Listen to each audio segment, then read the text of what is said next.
میرا نام سر شاہد ہے اور میں ایک اسٹوڈنٹ ہوں، کمپیوٹر کا بھی اور اکاؤنٹس کا بھی۔ میں حال ہی میں یوں سمجھیے کہ قرآن پاک کی طرف رجوع کیا میں نے اور اس کو سمجھنے کی کوشش کر رہا ہوں، لیکن ایک عجیب سی بات یہ آ رہی ہے کہ اتنا زیادہ میٹر موجود ہے قرآن پاک کو سمجھنے کے لیے بھی کہ اس کے کوئی بنیادی اصول سمجھ میں نہیں آ رہے ہیں کہ انڈرسٹینڈنگ اس کو کیسے کرنی چاہیے، سٹیپ وائز کس طرح اس کو سمجھنا چاہیے، آیا کہ ناظرہ اس کو کرنا چاہیے، احادیث سے اس کو سمجھنا چاہیے یا کیسے۔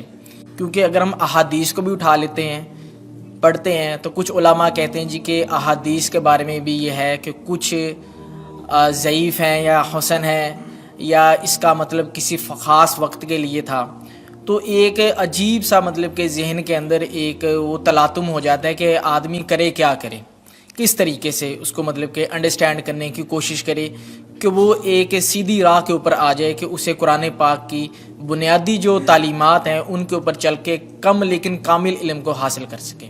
قرآن مجید کی طرف آپ کا رجوع ہوا ہے، توجہ ہوئی ہے، اس کو اللہ کا بہت بڑا فضل اپنے اوپر سمجھیے، اور جب اللہ کا فضل ہو تو پھر اس کا شکر بھی ادا کرنا چاہیے اللہ کے جناب میں۔ میں آپ سے ایک عجیب بات کہہ رہا ہوں، شاید آپ کو بہت وہ نئی سی لگے گی۔ قرآن کو ایسے پڑھیے جیسے بدو پڑھتے تھے۔ بدو نہ فلسفی تھے، نہ منطقی تھے، نہ سائنسدان تھے، نہ ابھی حدیثیں ان کے پاس تھی، نہ ابھی فقہ مرتب ہوئی تھی۔ وہ کیا تھا؟ عربی زبان، یہ ان کی اپنی تھی۔ تو شرط اول جو ہے قرآن مجید کو سمجھنے کے لیے وہ عربی زبان کا صرف و نحو صحیح جاننا یہ لازم ہے۔ پھر قرآن کے متن ہی کو اصل سمجھیے۔ البتہ یہ ہے کہ اس کو آپ سمجھیں کہ یہ پہلا مرحلہ ہے قرآن پر غور کا، قرآن پر فکر کا، قرآن پر سوچ کا۔ اس کے بعد اگلے مراحل بھی آئیں گے۔ اسی قرآن سے پھر قوانین جو ہے واقف ہونے ہیں۔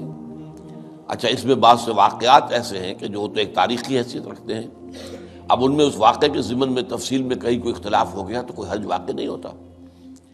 ابھی میں مثال دیا کرتا ہوں کہ میں چند جملے ابھی آپ کے سامنے یہاں ادا کروں اور پھر 10 منٹ کے بعد پوچھا جائے آپ سے تو ہر شخص جو ہے اس کو کہے گا، وہ جواب جو میرا دے گا وہ مختلف ہوگا، اس میں اس کی اپنی بات بھی شامل ہو جائے گی، اور سوچ میری بات سنتے ہوئے بھی جو اس کا سبجیکٹو مائنڈ ہے وہ اس کے اندر اس وقت حاضر ہوگا، وہ اس سے کوئی نہ کوئی نتیجہ از خود اپنی اس سبجیکٹو مائنڈ کے حوالے سے حاصل کرے گا، وہ بیان کرے گا۔